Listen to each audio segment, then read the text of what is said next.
I think we saw this morning from several of the presentations that along with Thailand, Vietnam is really one of the hot markets in this region in terms of the branded residence sector. And we've seen a lot of opportunity and growth in this country, particularly over the last year or so. So I'm delighted today to have Mauro from Savills and WeHub. We have Kun Rin from Ascott representing the operator. We have Denise from Masterise Homes in Vietnam, which is one of the leading developers and one of the pioneers in this space. And we have Chris from Indochina Capital, also a key developer in this space in Vietnam. Really great that we've got both developers, operators, and kind of independent experts on this market. And I think I want to start with the situation right now in Vietnam. The last couple of years, I think anyone who knows Vietnam knows the last couple of years have been tough. The real estate market kind of just stalled. It just stopped, right?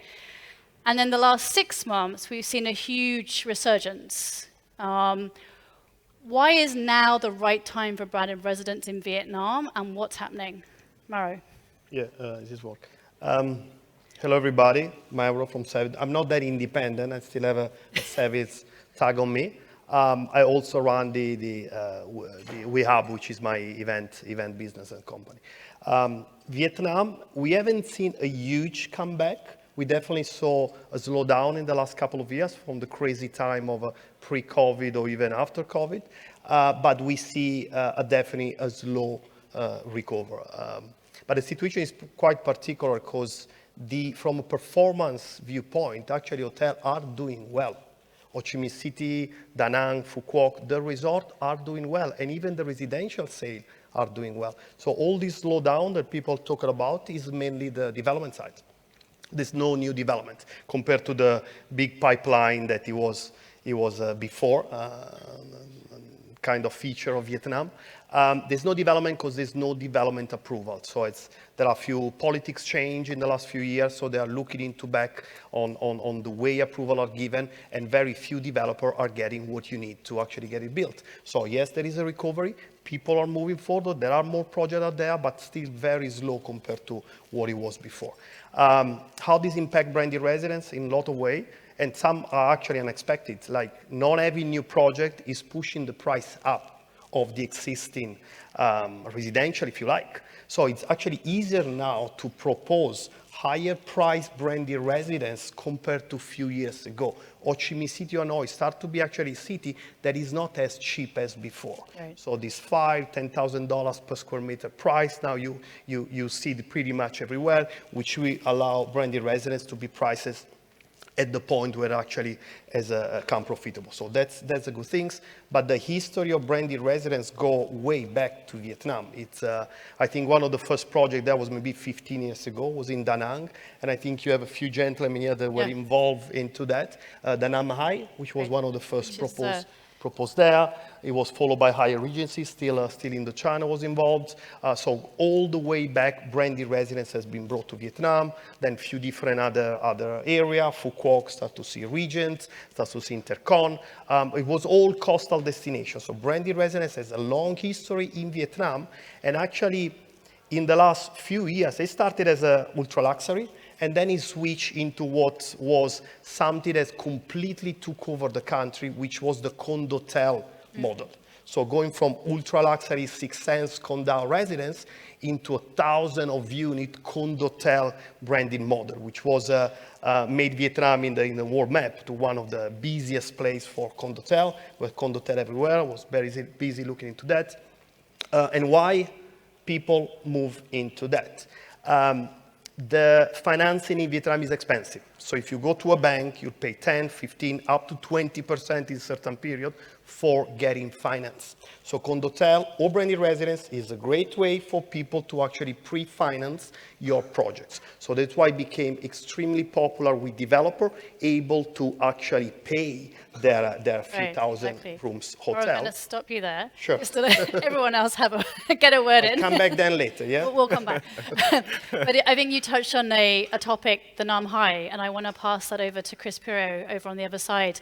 This was your first branded resident project, 15 odd years ago? 2005. Right. And what what led you to that decision then? When was the market right then? And what's happened in the interim? What's happened in the last? To be honest, I wasn't in Vietnam at the time. My chairman and CEO, Piro, was basically the pioneer of the branded residences sector in Vietnam. And he visited Da Nang very early days. There was no resorts there at the time, definitely not in Quang Nam. So it's the Da Nang Quang Nam area. And he found a wonderful, beautiful plot of beachfront land there. And he decided, there was a big debate with the two partners, Peter and Rick. Rick wanted to do something 4-star, and Peter said, I want to make my name by doing something truly special and innovative and pushing the envelope. And that's really been part of the DNA of Indochina Capital since we developed the Nam Hai. Right. And now today you are moving to a new branded residency with Mandarin Oriental. Why is now the right time to start a new project like this? Because like Mauro mentioned, originally the residences sector in Vietnam started as ultra luxury. And then it went through this period of, I don't call it residences. Condotel to me is not a branded residences. Yeah, I think it's different. It's more of an investment product. So we've seen this kind of hiatus for true branded residences in Vietnam. And we felt like the timing was right to bring to the market something, again, that will push the envelope in terms of bringing a new standard for luxury resort developments in Vietnam. Yeah. Denise from Masterise, what's your understanding, what's your perception of the branded residence market now in Vietnam? What's happening for you, for Masterise? Where do you see the market going? Yeah, well, from our perspective, you already know that we were the one who bring in the first, some of the first branded residence projects in Vietnam with Marriott International. And so that's why our observation would be more on the size of urban residences. And what we observe very interesting relating to your questions, that few numbers, like the growth of high net worth individuals in Vietnam now is around 12% every year. And if we talk about ultra high net worth, it would be 6% year on year. Year on year. Wow. And we estimate like from 2023 to 2028, the numbers of USD millionaires in Vietnam would be around, it would increase around 98%. Wow. You can see that that's the growth of potential customers, whether they buy to upgrade their living or they buy as the core asset, right, in order to hold their prosperity. So that's the first thing. I think the second thing is that we also observe the change, the shift of living demand from our customer, which means not only for high net worth people, but also for professionals who we may call like high earning, not rich yet, Henrys. And they do have, because now for that generations, they have bigger exposure to the global market, to international living standards. So they are requiring more, they are more discerning. So that's why we see branded residence to Vietnam market is not only an opportunity for investors, but also for people who want to live a life up to their expectation. Yeah. Right, so is that changing expectation of the lifestyle that they're looking That's for? right, and I had a chat around with our folks around here and realized very interesting things in Vietnam, that for our current portfolio, with Marriott International, we have most of our customers, they are domestic investors and customers, more than 80%. Wow, 80%. Yeah, Domestic. and I learned that for other market, it would be the other way around. Exactly. So most of your customer would be on the side of foreigners. Yep. So which means we can see that it's not only proof that the potential of Vietnam market, but I think that is only also proof points that even for domestic customer, they have a big confidence in that investment. Yeah. So I think that's also the opportunities for offshore investor to consider Vietnam markets as well. Yeah. I'm going to pass finally to Kun Rin from Ascott. So Ascott, as of yet, has no actual branded resident product in Vietnam. What excites you about this market? Is it about this huge domestic opportunity, or what's Ascott got in mind for Vietnam? Yes. Good afternoon, everyone. First of all, the question why now is really a big holistic, and it's going to be no right or wrong answer. And I think it's not going to be relevant to just Vietnam, but across the regions now. And if you think about the common theme, what is the most keyword that brought us all here is brand. Brand, right? Brand is the most important keyword that hold everybody here today in the forum. And brand for us, brand equals trust and confidence. And now we see more and more across the region, not only in Vietnam, in Thailand, high net worth individual across the world, growing numbers more and more. And they look for the brand that resonates their value and lifestyle, right? And that is the key thing that for the Ascott, the group is actually started off from the service residents. And if you look into that history, we actually build the emotional connection with our guests, our residents, who are stay long term, monthly, yearly. And that actually make us, okay, we're still not on the chart of what the top operators in the brand residences, but one of the key things that we recognize now, and that's to answer you why now, because we believe that for our brand portfolio, we have the brand equity and the brand value and the consistency to deliver the service quality and safety for our potentially branded residents. So for you, as we've heard earlier this morning, it's really about that promise of service, that service commitment, that service excellence, right, that comes with the brand name, particularly the hospitality space, which obviously Ascott is well placed to offer. Exactly. Chris, I want to come back to you because we talked before about why you chose Mandarin Oriental for your upcoming project in Phu Yen. What was behind that decision? Why Mandarin? What do they bring to the table for you, and what do you think the value add is for your buyers? Well, touching on service, their motto is about legendary service. And if you've ever stayed in a Mandarin Oriental hotel or resort, you really feel that from the moment you step into the property to the moment you leave. So I think that was key. They also have a presence in Vietnam. Particularly their hotel in Ho Chi Minh City was a big opportunity. We saw it as a big opportunity because we really see that hotel as setting a new benchmark for urban five-star hotels in Vietnam, and that also acting as a feeder market into Phu Yen, where our resort is located. So we saw that opportunity. And then I think the third point is they have a very active and hands-on residences team. Which, to be honest, I've not seen from many operators. They want to be involved every step of the way. They want to know exactly how the consumer journey will be step by step, and they want to work with you to craft that experience for the buyers.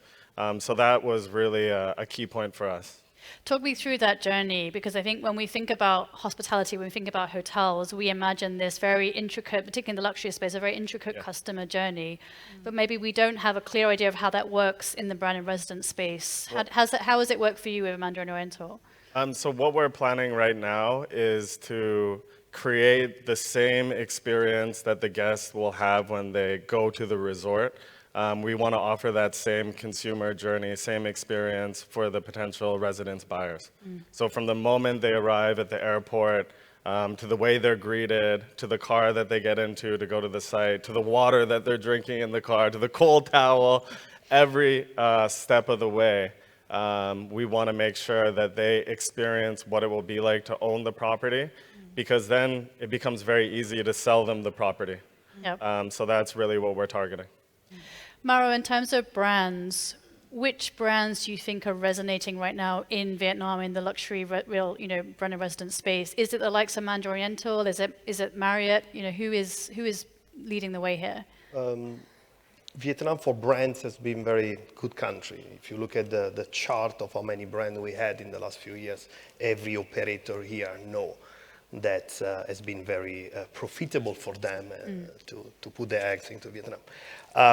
And Vietnamese love brands, so I think they got this great combination. Now all the brands are increasing. We were going from the traditional one that you know before now to a bit more lifestyle as well. We start to talk about collection as well. Now it's well accepted. Even franchise. Today I was talking to some operator that they will open to franchise as well. So the branding part has been past the moment where everybody was kind of aware to work with third party, and now it's very much welcome into it. To answer your question, I think in the last few years, the one that we got most in demand when we do operator selection is Marriott. Especially, obviously, the Ritz-Carlton type, everybody want them. I think they've been proven to be good with owners, and therefore a lot of developers now, they like them. The rebranding of Vin Pearl also has helped them. I think they got 10, 12 property in one time. So the trust from one of the biggest owner in Vietnam has given them a lot of credibility back. And that's in the hotel space, right? That's on the hotel space, but generally but it kind of speaking- transfers across. Yes, the generally reputation, speaking, yeah. the brand, it's the trust is there. So that's probably the one. But again, a few years ago, it was all about Hyatt. Intercon was a very, very well accepted brand. So really change as well based on a lot of dynamic. That's it. So I think it's, if I need to put something, Marriott is probably the one that comes most, but a lot of space for other ones. Yeah. I mean, Denise, and you're working a lot with Marriott, right? Yes. You have two branded residence products, a JW and a Ritz-Carlton. Yes. Again, why did you choose Marriott? The same reasons that Mauro was talking about, or what was it about that operator that I think attracted you? the first reason is that the same approach so Chris has shared that actually is about service. And he's looking for a resort like a resort standard service.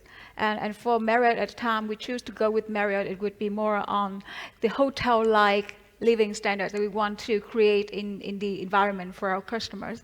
And also, when we talk about the brands, at that time, we are the pioneer of the market. So we have to consider which brand would be the most popular to our customers. Maybe some of the brands which is quite famous out of Vietnam, but to Vietnamese people is not there yet. For example, in our portfolio, we also have Elisab project, but Elisab is not a very popular brand in Vietnam. So business-wise, Marriott do have that one. And also for a lot of our customers, when we talk about Marriott, they see Marriott is a brand who can give them an assurance in terms of service.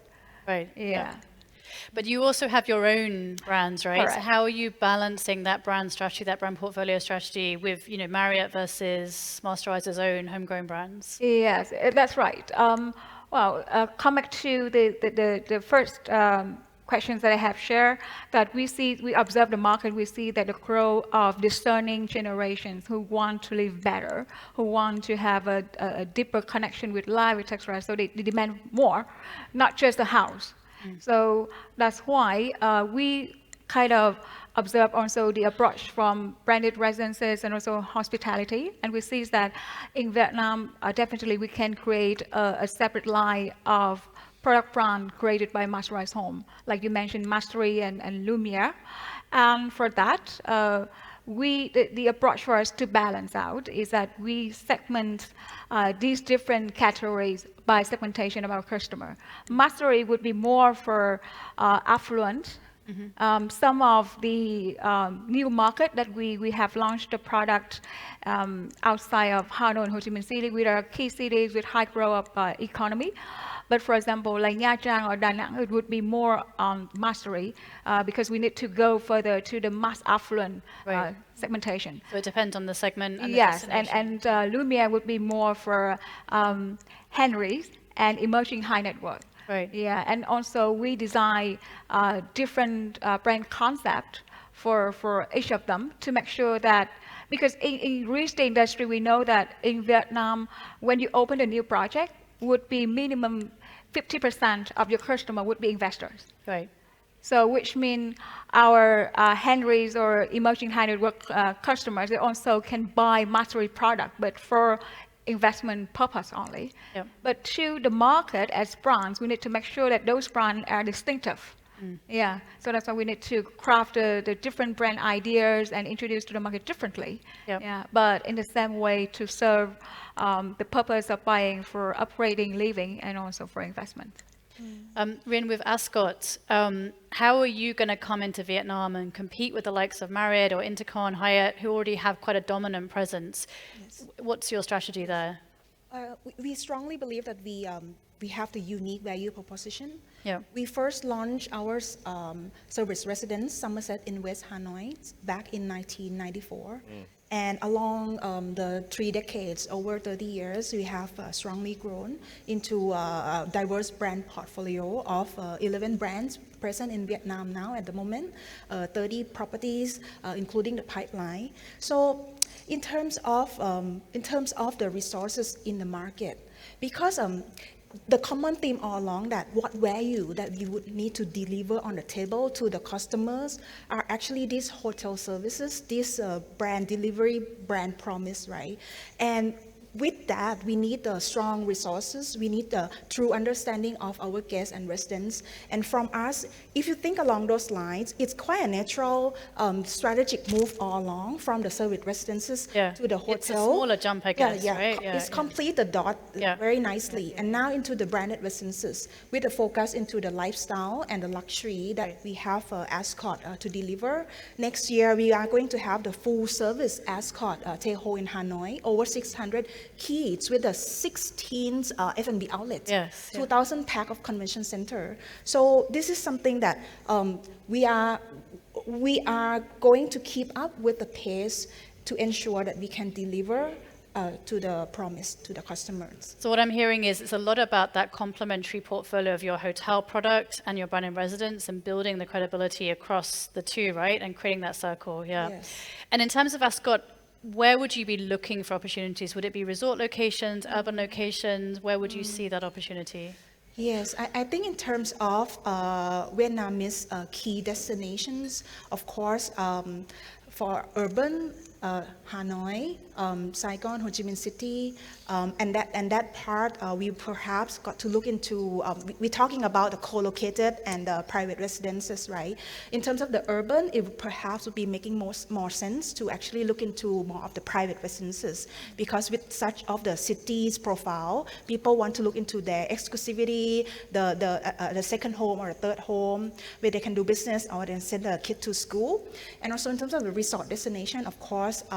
Where the market's very hot right now, of course, the accessibility and infrastructure also play a very important part. As per my mentor, Bill Barnett, always mentioned, if you can't get there, you can't stay there. You can't get there, you can't stay there. Yeah. So it's important that we focusing on to like the destination like Da Nang, Nha Trang, even Phu Quoc, that have very convenient accessibility. Yeah. I mean, Chris, you've talked about this as well before, about how you've deliberately stuck to resort locations. What's your thinking behind that? And how important is it, as Rin's talking to you here, about this idea of destination brand building, about access, about airlift?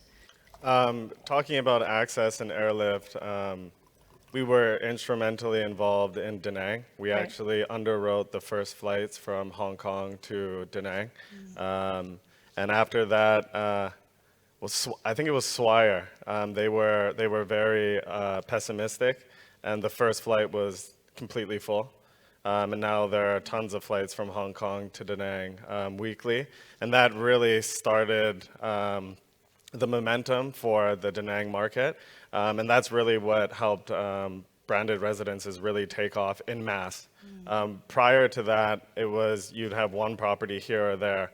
But that's when supply really started to grow, and I think Da Nang was kind of the pioneer that led the way for Nha Trang and Phu Quoc and the other resort destinations that now are prevalent for branded residences. And then for destination marketing, we actually created basically a company that focused purely on promoting Da Nang as a golf destination and as a resort and hospitality destination. And that was really instrumental once we got the flights to do that for the initial kind of 5 years. And really, I think, laid the foundation for Da Nang, the Da Nang that we see today, which is, I think, the best resort destination in Vietnam. And Mauro, from your perspective, what's your impression here?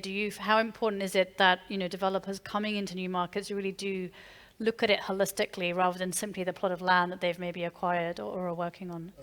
Talking about destination, I think it's extremely important because if you can't get the airlift there, if you can't get people there, whatever you do will be the investment is the same, but it will be much more difficult to actually make money out of it. I think Da Nang, as he mentioned to me, is one of the greatest stories that I use. Now we're doing work in Philippines, in Cambodia, I'm doing something in Seattle. Whatever I look into, on a new destination, I'll bring them the Da Nang story, starting from pretty much nothing and just building up an international destination in 10, 15 years time frame. Obviously, a lot of things came in place, Da Nang, to be what is now. You got now a lot of nice brands, you got international lift, you actually have a nice destination. But that's a successful story that I bring around. Obviously, if you do a project in Da Nang now, it's much easier to sell it at the premium compared to the other. But you also need people pioneer, like Indochina capital, to start a new destination. Right. Like Fuyin, which is close to the project that they're going to have, Fuyin or Quy Nhon, all these new upcoming destinations. The good things that people look into, they still deliver the culture there, the Vietnam experience. Yeah. So you Very still true. have that part. Sense of place. Yes, Sense of that place. Da Nang doesn't have anymore. So if you're looking for that kind of experience, you probably stretch it to a local airport, you want to go there. But an easy one, Da Nang, you go there, you eat some Vietnamese food, you call it Vietnam. But the reality is those destinations are the ones that still give you something to be explored. So infrastructure is very important, but Vietnam is spending good money into infrastructure. But I think the most unlooked city to invest into is Ho Chi Minh City. Ho Chi Minh City has the greatest potential for every investor in this room. Why do you think that? What is it The about? What's hotels are special doing about it? well. There's no new supply. Ho Chi Minh City, that the pipeline of hotel is ridiculous compared to what it should really be, to the level of city and infrastructure that are getting built. It's very difficult to get the approval there in a period like this, so it's very difficult to get project in. There are a few new projects.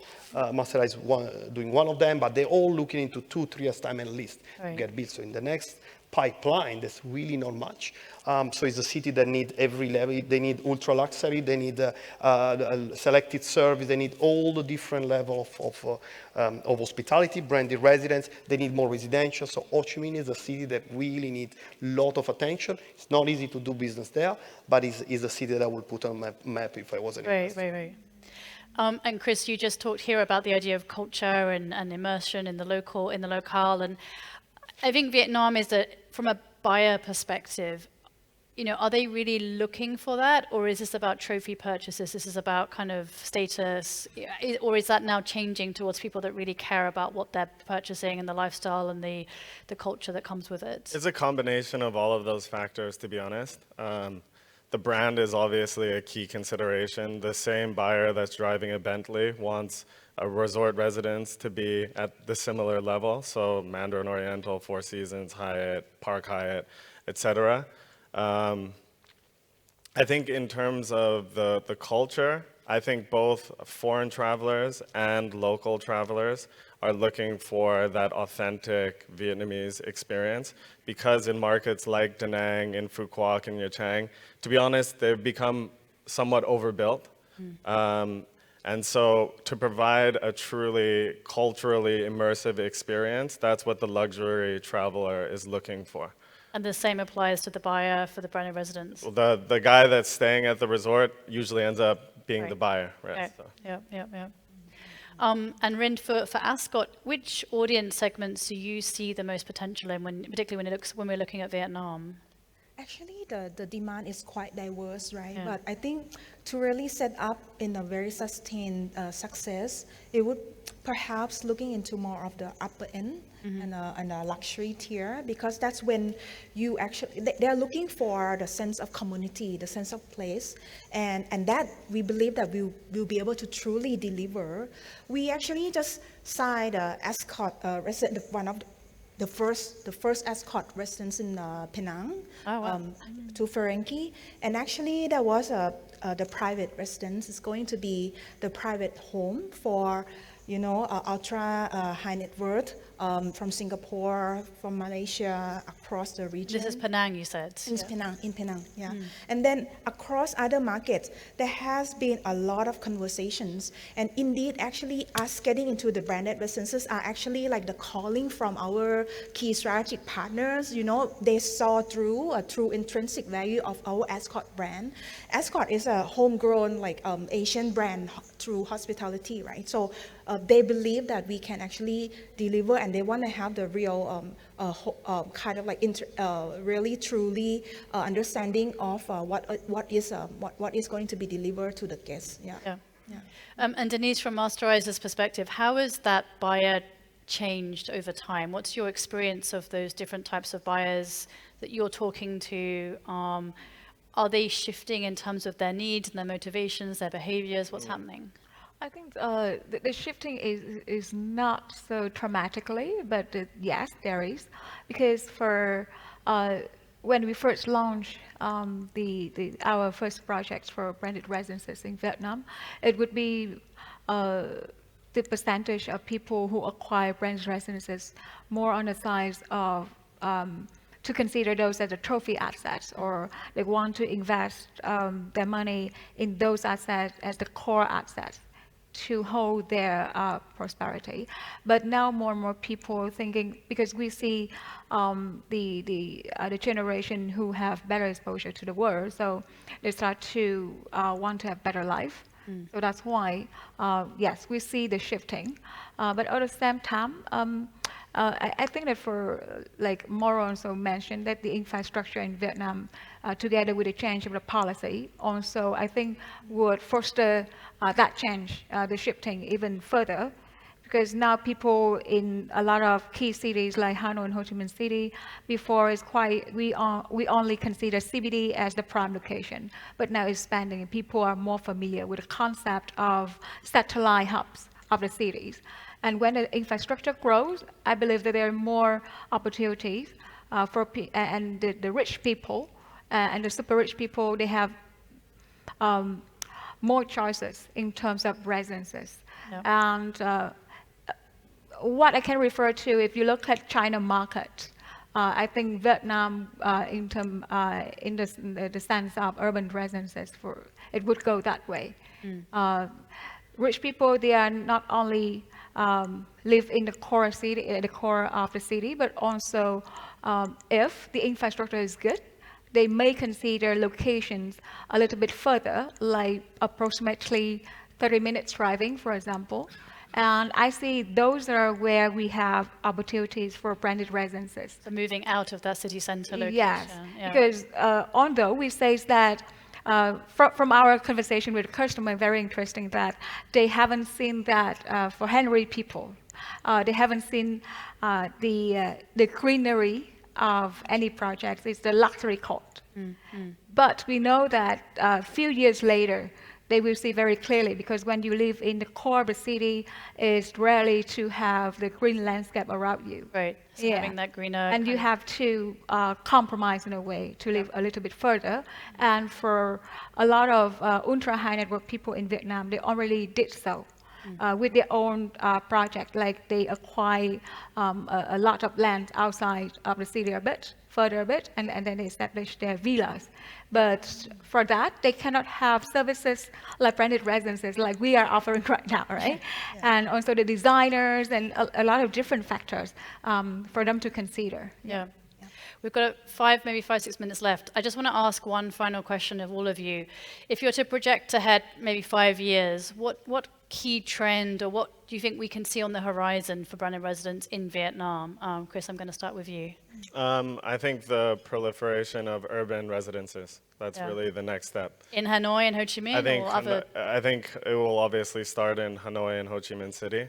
That's where I see the biggest growth, the biggest trend, and the biggest opportunity as a developer or operator. Yeah. Denise, where do you see things moving in the next 5 years? Where's the opportunity for you or for Masterise? I would be loyal to my statement that we see the growth. I think within the next 5 or 10 years, we see the new batch, the coming up, the new batch of rich people in Vietnam. Yeah. And that's where the opportunity, agree with you, a lot of opportunity for developers, investors. And Vietnam will very soon become the destination for branded residents, for both investors in Asia. Yeah. Rin from Ascott, where do you think is what's the biggest opportunity for Ascott? Yeah. Overall, for Vietnam, strongly believe in resort destination. Resorts. Okay. I'm glad someone has a different opinion. Why resorts rather than urban? Why Tourism, right? Right.